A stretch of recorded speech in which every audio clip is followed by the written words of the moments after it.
Exam অনুষ্ঠিত হতে চলেছে পরের মাসে 16-17 তারিখে। তো তার জন্য কিছু প্রিপারেশন তো অবশ্যই দরকার। তো সেই জন্য আমরা কিছু প্রশ্ন উত্তর নিয়ে এসেছি, যেমন এমন কিছু প্রশ্ন উত্তর ইম্পর্টেন্ট জিকে প্রশ্ন উত্তর নিয়ে আলোচনা করব, যেগুলো কিন্তু তোমাদের জন্য খুবই ইম্পর্টেন্ট। তো তার জন্য তোমরা নোট ডাউন করে নিতে পারো, যা যা ইনফরমেশন তোমাদের বলবো শেয়ার করবো, এবং এরকম ছোট প্রশ্ন উত্তর প্রশ্ন কিন্তু তোমাদের আসন্ন ফুড এসআই এক্সামের জন্য ইম্পর্টেন্ট। তো সেগুলোকে ভালো করে তোমরা প্র্যাকটিস করতে হবে, ভালো করে পড়তে হবে। তো তার জন্য এটা দেখতে হবে পুরো ভিডিওটাকে মন দিয়ে, ঠিক আছে? তো তার আগে আমি বলে রাখি, আমাদের ফুড এসআই যে একটা ক্র্যাশ কোর্স লঞ্চ করা হয়েছে, মাত্র 350 টাকায় তোমরা অ্যাডমিশন নিতে পারবে, এবং সেখানে কি কি পাবে তোমরা? স্টাডি ম্যাটেরিয়াল পাবে, ফুড এসআই বিভিন্ন যে টপিক রয়েছে সাবজেক্টের মানে পুরো সিলেবাসের মধ্যে সেইগুলো রেকর্ডেড ক্লাস পাবে, তিনটে মক টেস্ট দেওয়ার সুবিধাও পাবে। তো এই এত সুবিধা পাচ্ছ কিন্তু তোমরা এই মাত্র 350 টাকাতে।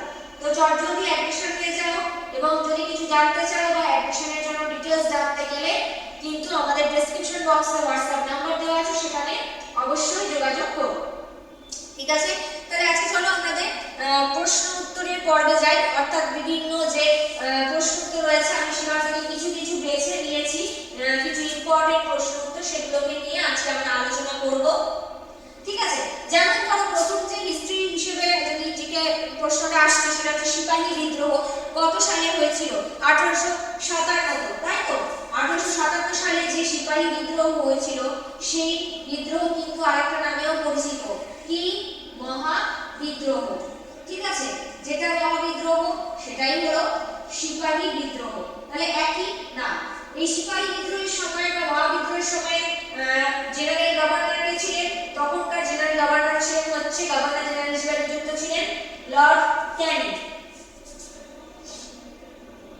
পরবর্তী প্রশ্নে যাচ্ছি, ভারতের বৃহত্তম জেলা কোনটি? ভারতের বৃহত্তম জেলা বলতে কোনটি?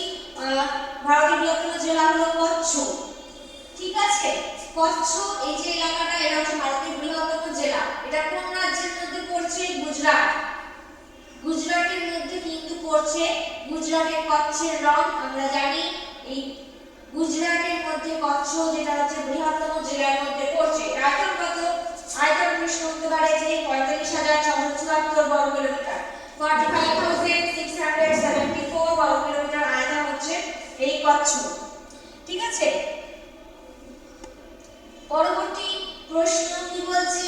ভারতের প্রাচীনতম জাতীয় উদ্যান কোনটি? ভারতের প্রাচীনতম জাতীয় উদ্যান হচ্ছে জিম করবেট, ঠিক আছে? জিম করবেট হচ্ছে ভারতের প্রাচীনতম জাতীয় উদ্যান। এটা কোথায় অবস্থিত? ভারতের জাতীয় উদ্যান যেটা উত্তরাখণ্ডের নৈনিতালে, উত্তরাখণ্ডের নৈনিতালে এই জিম করবেট জাতীয় উদ্যানটা অবস্থিত। আচ্ছা, এটা কত সালে প্রতিষ্ঠিত হয়েছিল? 1936 সালে ভারতের প্রাচীনতম জাতীয় উদ্যান প্রতিষ্ঠিত হয়েছিল। আমরা যদি দেখি ব্রিটিশ ভারতের শাসনকালে, ব্রিটিশ শাসনকালে যখন ইস্ট ইন্ডিয়া কোম্পানি ভারতবর্ষে এসেছিল, সেই সময়কার ভারতের জাতীয় উদ্যানের উদাহরণ দিতে চাইলে কি উদাহরণ দেবে তোমরা? জিম করবেট জাতীয় উদ্যান। তাহলে এইটুকু অংশ থেকে কি কি প্রশ্ন আসতে পারে? ভারতের প্রাচীনতম জাতীয় উদ্যান কোনটি? এটি কত সালে প্রতিষ্ঠিত হয়? এটি কোথায় অবস্থিত? আর ব্রিটিশ শাসনকালে জাতীয় উদ্যানের নাম কি? তো এইটুকু দেখে কিন্তু ইম্পর্টেন্ট প্রশ্ন আসবে, তো ভালো করে এগুলোকে কিন্তু প্র্যাকটিস করতে হবে।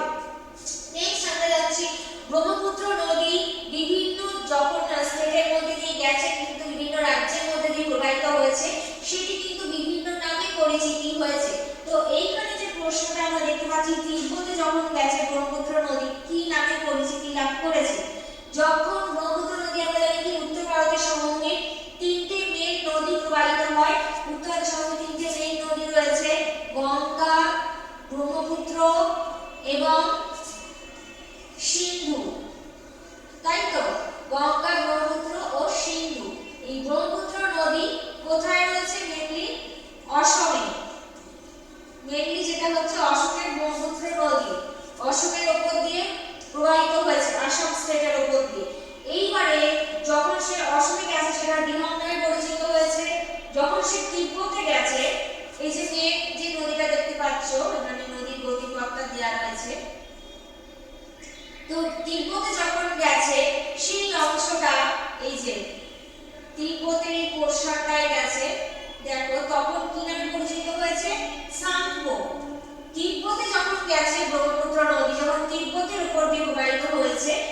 সেটা কি নামে পরিচিত? সাংখ্য। ক্লিয়ার? আচ্ছা, পরবর্তী যে প্রশ্নটা রাখছি, মহাবলীপুরমের রথ মন্দির কে প্রতিষ্ঠা করেছেন? মহাবলীপুরমের রথ মন্দির যেটা দেখো এখানে রয়েছে, এটা কে প্রতিষ্ঠা করেছেন? নরসিংহবর্মন। ঠিক আছে, প্রথম নরসিংহবর্মন।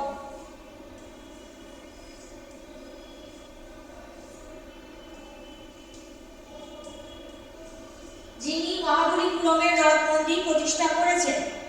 আচ্ছা, পরবর্তী প্রশ্নে যাচ্ছি আমরা। পরবর্তী প্রশ্ন কি বলছে? ভারতীয় ইন্ডিপেন্ডেন্স লীগ অর্থাৎ ইন্ডিয়ান ইন্ডিপেন্ডেন্স লীগ প্রতিষ্ঠা করেছেন কে? কোন বিপ্লবী নেতা ইন্ডিয়ান ইন্ডিপেন্ডেন্স লীগ প্রতিষ্ঠা করেছেন? রাসবিহারী বসু। ঠিক আছে, রাসবিহারী বসু কিন্তু যিনি কিনা ভারতীয় বিপ্লবী, তিনি আমাদের ইন্ডিয়ান ইন্ডিপেন্ডেন্স লীগটা প্রতিষ্ঠা করেছেন বা প্রতিষ্ঠাতা।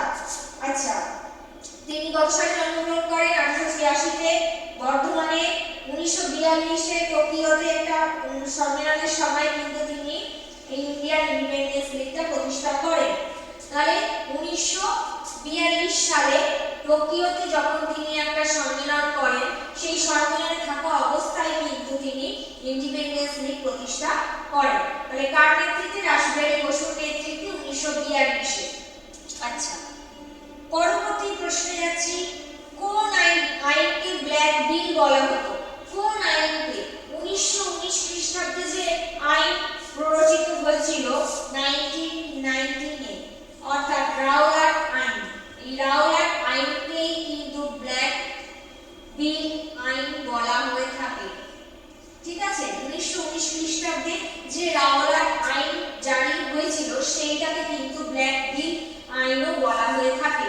বিচারপতি রাওলাটের নেতৃত্বে কমিটি রিপোর্টের ভিত্তিতে 6 ফেব্রুয়ারি 1919-এ সেখানে কেন্দ্রীয় আইনসভায় দুটো বিল পাস হয়। তাহলে রাওলাট কমিটির নেতৃত্বে সেখানে কি হয়? 6 ফেব্রুয়ারি 1919-এ দুটি বিল পাস করা হয়, যেই বিলগুলো কিন্তু ব্ল্যাক বিল নামে পরিচিত।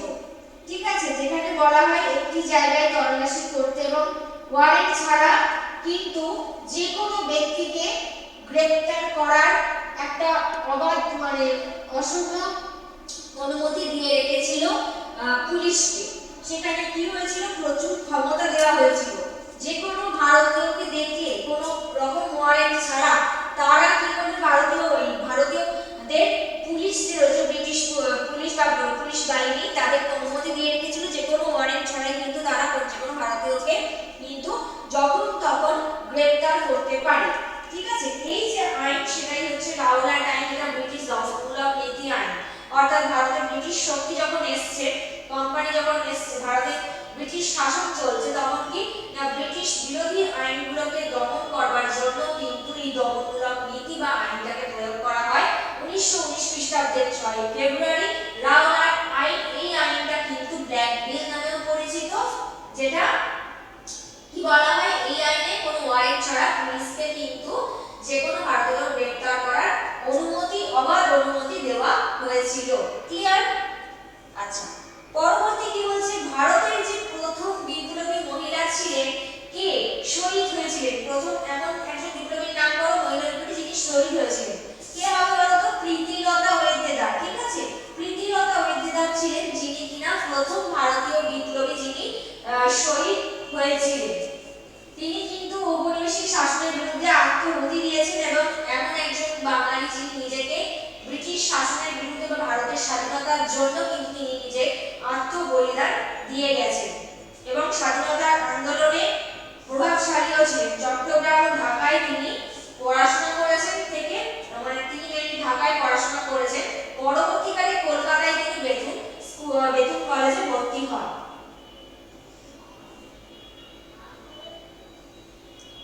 আচ্ছা, পরবর্তী কি প্রশ্ন বলছে দেখো, ডন সোসাইটি কে প্রতিষ্ঠা করেন? ডন সোসাইটির প্রতিষ্ঠাতা কে? সতীশচন্দ্র মুখোপাধ্যায়। ঠিক আছে, সতীশচন্দ্র মুখোপাধ্যায় যিনি ছিলেন কিনা ডন সোসাইটির প্রতিষ্ঠাতা। এইটা হচ্ছে মেইনলি একটা জাতীয় শিক্ষানীতি প্রতিষ্ঠান, যেখানে বিভিন্ন ধরনের জাতীয় শিক্ষা সেখানে দেওয়া হয়ে থাকে। 1902 সালে কলকাতায় কিন্তু এটি প্রতিষ্ঠিত হয়। ডন সোসাইটি যেটা 1902 সালে কলকাতায় প্রতিষ্ঠিত হয়। কোথায়, কত সালে, কে প্রতিষ্ঠা করেন? প্রশ্ন আসতে আসতে পারে, মানে ইম্পর্টেন্ট সতীশচন্দ্র মুখোপাধ্যায়। আচ্ছা, পরবর্তী প্রশ্নটি বলছে দেখো, লক্ষ্মীর ভান্ডার কে প্রতিষ্ঠা করেন? লক্ষ্মীর ভান্ডার প্রতিষ্ঠিত করেছিলেন হচ্ছে সরলা দেবী চৌধুরানী। সরলা দেবী চৌধুরানী কিন্তু 1910 সালে এলাহাবাদে ভারতের প্রথম মহিলা সংগঠন একটা স্ত্রী মহামণ্ডল প্রতিষ্ঠা করেন। প্রশ্ন আসতে পারে ভারতের প্রথম স্ত্রী মহামণ্ডলকে প্রতিষ্ঠা করেন সরলা দেবী চৌধুরানী কত সালে? 1910 সালে। কোথায়? এলাহাবাদে। ঠিক আছে। ভারতীয় নারীদের উন্নয়নের স্বার্থে কিন্তু স্ত্রী শিক্ষা বা অন্যান্য বিবিধ কর্মসূচি গ্রহণ করা হয়।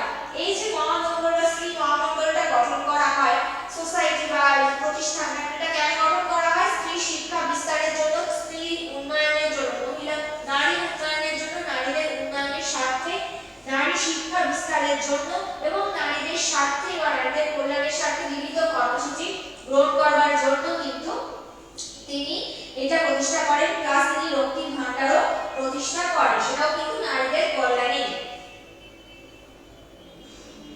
আচ্ছা, পরবর্তী যে প্রসঙ্গ সেটা হচ্ছে রেলপথে ভারতের সর্বপ্রথম রেলপথের আবিষ্কার। যখন থেকে ব্রিটিশরা ভারতবর্ষে এলো তখন কিন্তু এই একটা জিনিস যেটা কিনা খুবই গুরুত্বপূর্ণ ছিল অধ্যায়, ভারতবর্ষে প্রথম রেলপথ প্রতিষ্ঠা, সেটা কিনা হয়েছিল ইংরেজদের স্বার্থে। কিন্তু তারা যে বাণিজ্য নীতি গ্রহণ করেছিল বা যে বাণিজ্যের জন্য মেন যে দরকার আদান প্রদান, সেই আমদানি রপ্তানির জন্য, বাণিজ্য নীতির জন্য কিন্তু যোগাযোগ ব্যবস্থাটা থাকা খুবই জরুরি। যোগাযোগ ব্যবস্থা যত সুদৃঢ় হবে সেখানে বাণিজ্য নীতি কি হবে? সেখানে প্রসার হবে। সেই জন্য কিন্তু তারা তাদের স্বার্থে ভারতবর্ষের রেলপথ সর্বপ্রথম চালু করা, ঘোষণা করা, চালু করে। সেটা কত সালে? 1853-তে। প্রথম রেলপথ স্থাপিত হয় কার আমলে? লর্ড ডালহাউসির আমলে। ঠিক আছে। তো প্রশ্ন আসতে পারে 1853 সালে মুম্বাইয়ের বড়িবন্দর থেকে কিন্তু প্রথম বড়িবন্দর, মানে মুম্বাইয়ের বড়িবন্দর থেকে থানে, মহারাষ্ট্রের থানে এই পর্যন্ত যে যাত্রীবাহী একটা প্রথম ট্রেনের সূচনা ঘটে। মানে যাত্রীবাহী প্রথম ট্রেনের সূচনা ঘটে কোথায়? মুম্বাইয়ের বড়িবন্দর থেকে মহারাষ্ট্রের থানে পর্যন্ত একটা ডিসটেন্স রয়েছে। এই ডিসটেন্সের মধ্যে একটা যাত্রীবাহী ট্রেনে বা লোকাল যাত্রীবাহী ট্রেন পরিষেবা সূচনা ঘটে 1853 সালে। তারপর রেলপথে একটা চালু হয়, সেটাকে আমরা লর্ড ডালহাউসি আমলে। আচ্ছা, পরবর্তী প্রশ্নটি বলছে দেখো, আকবরের আমলে যদি দেখি মোগল সাম্রাজ্যে আকবর সম্রাটের শাসনকালে কিন্তু মানসাবদারি প্রথা যেটা রয়েছে সেটা চালু হয়েছিল। তাহলে প্রথম প্রশ্ন আসতে পারে মানসাবদারি প্রথা কে চালু করে? তাহলে কি বলবে? মোগল সম্রাট আকবরের সময় কিন্তু চালু করা হয়। এই প্রথাটা কি? অ্যাকচুয়ালি প্রথাটা হচ্ছে মোগলদের সামরিক ব্যবস্থা ও নাগরিক প্রশাসন সংস্কার করা হয়েছিল এই প্রথার মধ্য দিয়ে। ঠিক আছে। মোগলদের সামরিক ব্যবস্থা এবং সেখানকার নাগরিকদের প্রশাসনিক সংস্কার করা হয়েছিল এই সাম্রাজ্য কাঠামোর মধ্যে। এই মানসাবদারি ব্যবস্থায় সেখানে মানে কতগুলি মানসাবদার রাখা হয়েছিল যারা কিনা এই কার্য পরিচালনা করত। তাহলে মোগল সম্রাট